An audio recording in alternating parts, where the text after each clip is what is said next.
when the whole point of pedagogy depressed is dialogic. Right. And most revolution. People and can't have a revolution. Revolution, you can't be a leader unless you're dialogic, and most people teach the book in a monologic way. Monologic way about dialogic.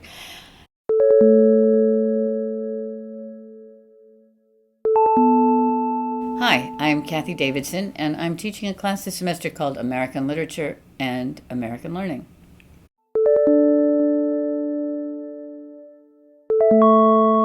Hi, I'm Danica Savonick. I'm a doctoral candidate in English and a research fellow with the Futures Initiative, and I'm helping out in American Literature, American Learning.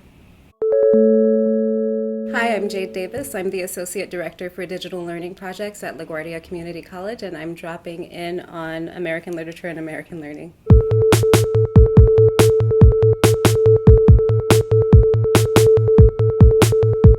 Hi, I'm Lisa Tagliaferri. I'm a doctoral candidate in Comparative Literature and a Futures Initiative Fellow. Describe American Literature, American Learning. How did you come up with the idea for the course? Basically, it's a course on the history and theory of American literature and American learning. But even more, each week we use a different kind of pedagogy that's an outgrowth of the ideas we're talking about, to really focus on student-centered learning, problem-solving, problem-based learning, and that exemplify the different kinds of techniques that theorists like Fanon and Paulo Freire and Dewey and many other theorists talk about. There's also a strong component of the course that is designed by the students. So we're coming up, I think, on the third or fourth week of the class, and the students' homework assignment is going to be to design their ideal syllabus for the American Literature, American Learning course that they would love to take. And then they're all going to come back to class together the following week and work together and build from these different syllabi to create the schedule of what we'll be doing for the remainder of the course.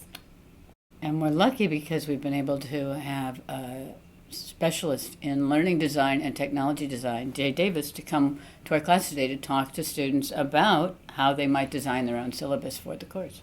Part of what I do is help people with course design, and the area where I specialize is group-based learning. So I will be going over some group-based learning techniques, and I also think a lot about failure and experimentation. My background is in digital media, and that is a space that is still, it's an experimental space where there are lots of failures and you break code to make code. And I think that's just an important thing to bring into the classroom. It's not necessarily about failing. It's about trying something and having it not work. And a classroom is a really special, safe place where that can happen without the consequences of that happening in the real world. So I'm excited to be here to share that with the class.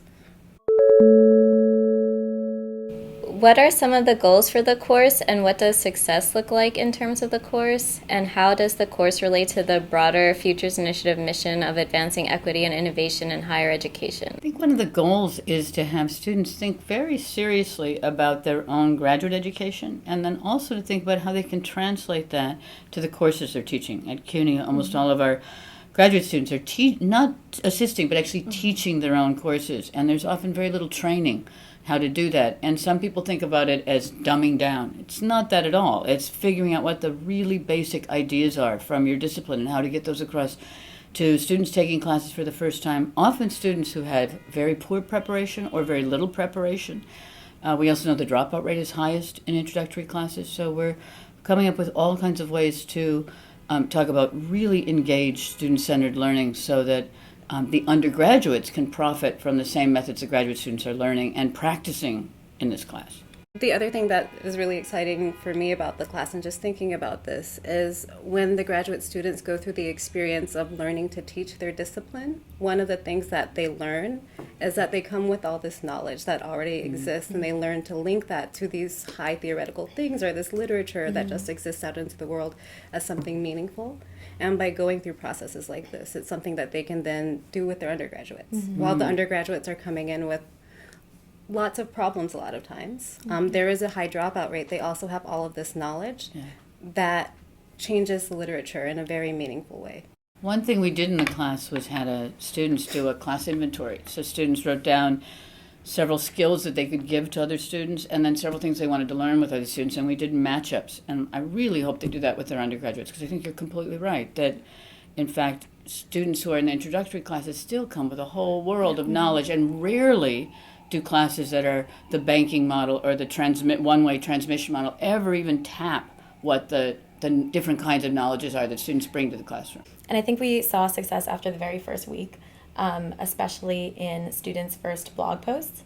So each week we have a student who's writing a blog in response to the different readings, and every other student has to leave a comment on it. And even the very first blog post and the conversation that it catalyzed were tremendously exciting. And I saw it in students' reactions when they walked into the class. We came already with a sense of what different people, as Jade was just saying, brought to the text and the way that they were interpreting and perceiving the text through the lenses of their own experiences. And so what started as a set of 5 readings kind of exploded through the blog into a whole network of different connections. And I think it really enriched the quality of the conversation. It also exemplified one of the principles that the course is organized around, which is collaboration by difference. And so this idea, again, that Jade just raised, that everybody brings something different and unique to the table, and in doing so, you kind of get this crazy explosion or proliferation of readings that you wouldn't have if you were just sitting, reading Pedagogy of the Oppressed alone in your room. The way it relates to the Futures Initiative is, everything about the Futures Initiative is about sort of flipping what the hierarchies of higher education are, and to keep asking who has the questions, not just who has the answers. And when you start asking who has the questions, the issue isn't so much about learning the expertise of others, but finding out the way collectively we can all contribute to the process of becoming experts, and then I think unbecoming experts. How you learn, how you also get over certain habits, how you get over your assumptions, and especially how, if we're going to have technological or any kind of pedagogical innovation, we also have to have equity built in. And you only have equity built in if everybody in the room has a voice and a way of structuring what that voice is. And that's pretty much how we structured the class. It's also how we structure the whole initiative. The University Worth Fighting For is the series of events that the Futures Initiative is putting on this academic year.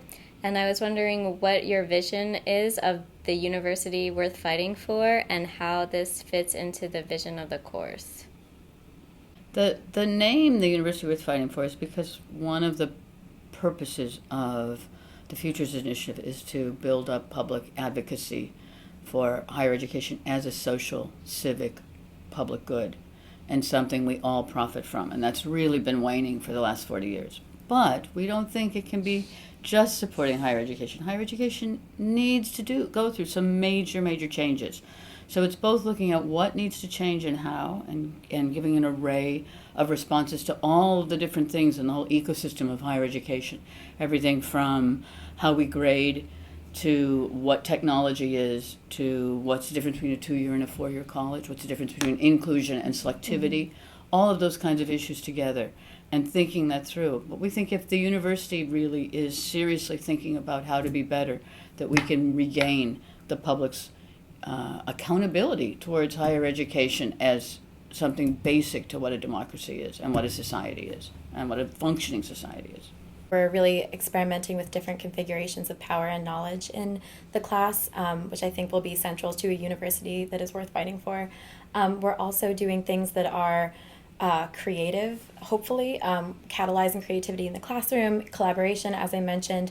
One of the first texts that students read was Nick Susanis' Unflattening, which is the first dissertation on comics in comics, and it's beautiful and it's unconventional, and we're hoping that the things that happen in that classroom will inspire students to think in other ways, to think beyond the boundaries of traditional disciplines, which have been around for years and years.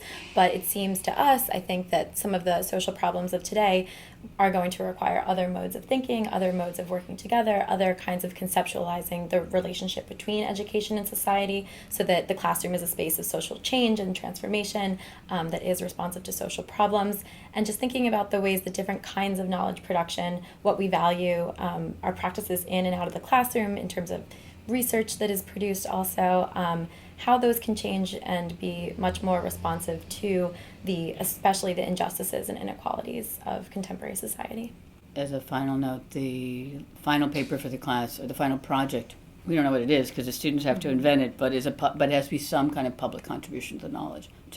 So it's not just what we're doing in the classroom and in higher education, but how we can take that really right now and contribute back to the society that's we hope is supporting higher education more and more.